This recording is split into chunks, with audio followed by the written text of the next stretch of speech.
You feel that buzz on Monday morning and think you're ready to conquer the world. Yeah, see, that's the myth. Motivation is like a bad friend who shows up when it wants, not when you need them. Right? Welcome to the Founder Mindset episode 2, Motivation is a Scam. I'm Maya, and here with me is Pranay Mahendrakar, founder of several tech companies and the guy who turned 1,000 coding problems into disciplined habits. If you're new here, hit subscribe so you don't miss what's coming. Hey listeners, thanks for tuning in. I'm excited to cut through the hype today. Let's start by flipping the script on motivation. What exactly is the problem with how people think about motivation? The big mistake is treating it like a fuel source you can buy whenever you want. People say feel motivated, then act. That's backward. The right order is act first, then feeling follows. Can you give me a concrete example of that?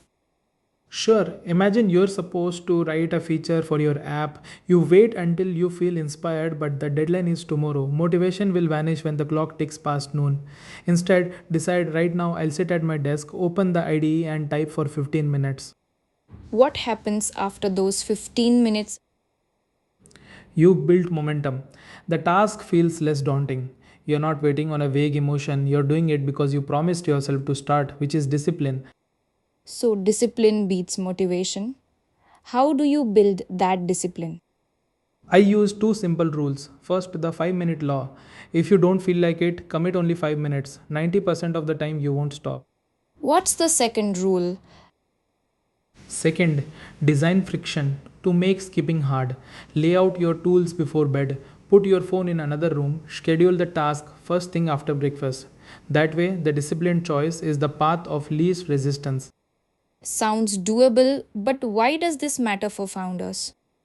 Founders often have to pivot and launch with zero runway. If you rely on motivation, you'll stall when stress hits or when the market changes. Discipline ensures you keep building even when the mood dips. Do you have a real world story that illustrates this? Yes, think of Falguni Nayar from Nykaa. She left a stable banking job at 50 to start an e-commerce beauty brand. Nobody expected her to quit for a dopamine spike. She made a decision, defended it daily, and built a profitable business while flashier competitors burned cash. That's impressive. How does that tie back to motivation? Motivation would be the impulse she might have had at 23 if she were a startup myth figure. Instead, she chose discipline, set up a launch plan, allocate capital, hire a team, and keep going. What about people who are new to coding or business? They're not sure where to start. Start with micro tasks. Pick one problem you always feel unmotivated about. Commit 5 minutes daily, no exceptions. By day 7, you'll notice the relationship shift. It becomes a habit, not a mood. What if they fail to show up after a week? That's okay. The key is consistency. Use a calendar reminder and log each day. If you miss one, treat it as data. Why did you skip? Adjust friction, maybe move the phone closer or change your environment. Any numbers that show how this works? In my own experience, I solved over 1,000 coding problems. When I let motivation dictate, I'd solve only about 10% of them before losing streaks. With the discipline framework, I hit 80 to 90% completion rates. So it's all about turning decisions into habits. Exactly, discipline is a decision you make once and defend daily. You're not voting on your mood every day. What would be the first step for someone listening right now? Pick one task you've been putting off because you don't feel like it. Write it down, set a 5-minute timer, and start. Make sure your environment is set to minimize distraction. How do you keep the momentum after that first week? Add a reward system. After finishing the daily 5 minutes for a month, treat yourself to something small but meaningful, maybe a new gadget or a dinner out. That reinforces discipline without relying on fleeting motivation. What's your final takeaway for founders? Stop waiting for motivation.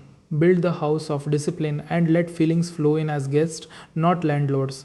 The people you admire aren't more motivated, they're just better at turning decisions into actions.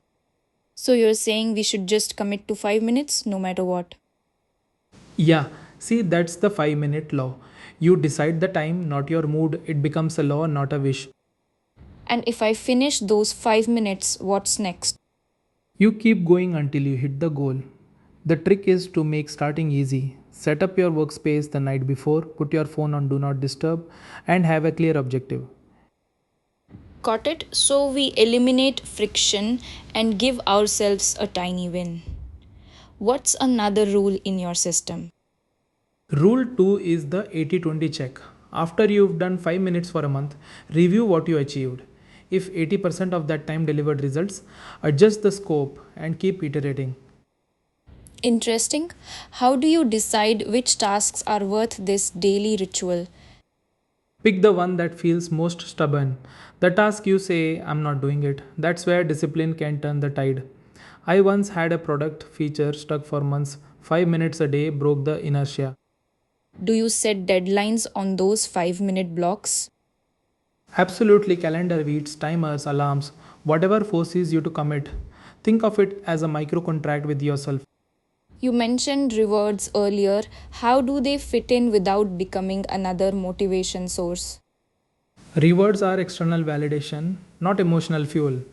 After 1 month, you earn a small treat like a new gadget or a dinner out. It's a sign of progress, not an incentive to feel motivated. Right. So the reward is like celebrating discipline, not chasing dopamine.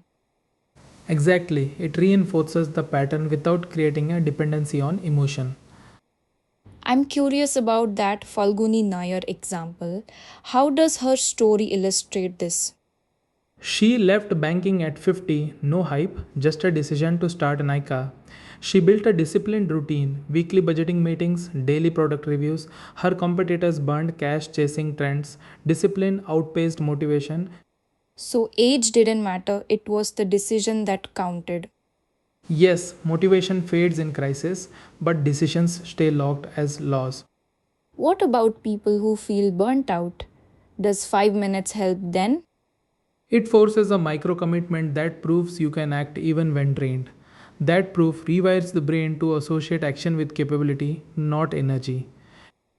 And if they skip a day, Skip is okay once, but consistency builds habit.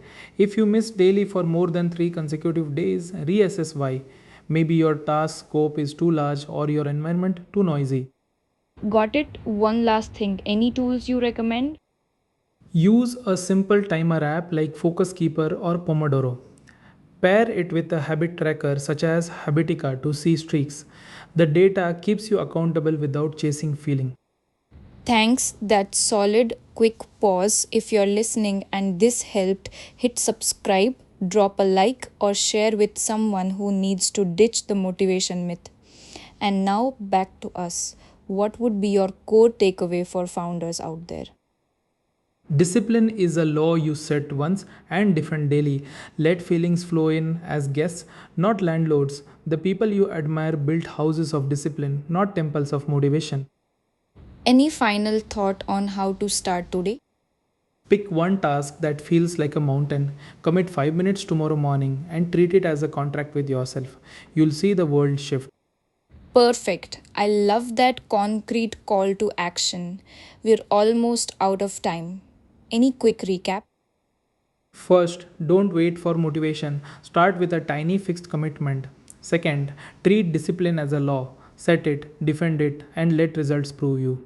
Third, reward progress externally to reinforce the habit. Great. Thank you so much, Pranay, for smashing that motivation myth today. If you enjoyed this episode, hit like, share with someone who needs to build their house of discipline, and subscribe for more founder wisdom. Next week, we'll tackle the single emotion quietly killing more startups than any competitor fear. Until then, keep building your house, not chasing the guest. This is the founder mindset.